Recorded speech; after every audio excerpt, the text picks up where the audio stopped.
వారం నుండి నిరవధికంగా మూతపడింది. దీంతో వేలాది మంది పవర్ లూమ్స్ చేనేత కార్మికులు ఉపాధి కోల్పోతున్నారు.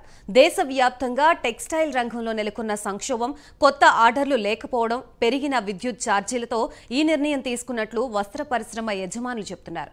గతంలో ఉత్పత్తి చేసిన ప్రభుత్వ ఆర్డర్ల తాలూకా బకాయిలు రాష్ట్ర ప్రభుత్వం నుండి రాలేదని వాపోతున్నారు.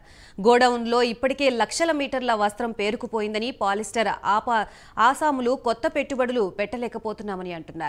ఇప్పటికే బతుకమ్మ చీరల ఆర్డర్లు ముగిసినప్పటికీ పవర్లూమ్ పరిశ్రమ మందకోడిగా సాగుతోంది. ఈ నేపథ్యంలో సంక్షోభం పేరుతో పాలిస్టర్ యజమానులు తీసుకున్న నిర్ణయం పరిశ్రమపై ఆధారపడిన కార్మికుల జీవితాలపై తీవ్ర ప్రభావం చూపనుంది.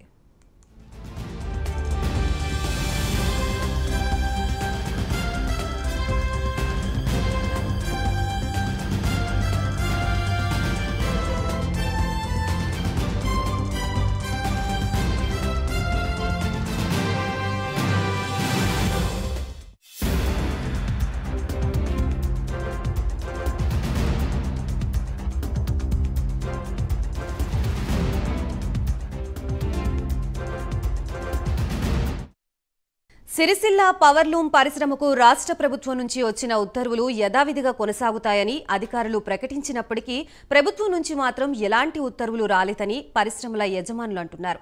మరోవైపు 600 లోపు మరమగ్గాలు ఉన్న టెక్స్టైల్ పార్కు, 25,000కు పైగా మగ్గాలు ఉన్న సిరిసిల్ల వస్త్ర పరిశ్రమకి సమాన ఆర్డర్లు ఇస్తామని అధికారులు చెప్పడంపై సిరిసిల్ల పాలిస్టర్ పరిశ్రమ యజమానులు అసహనం వ్యక్తం చేస్తున్నారు. ప్రభుత్వం నుంచి రావాల్సిన బకాయిలు రాకపోతే పరిశ్రమలు నడపలేమని స్పష్టం చేస్తున్నారు.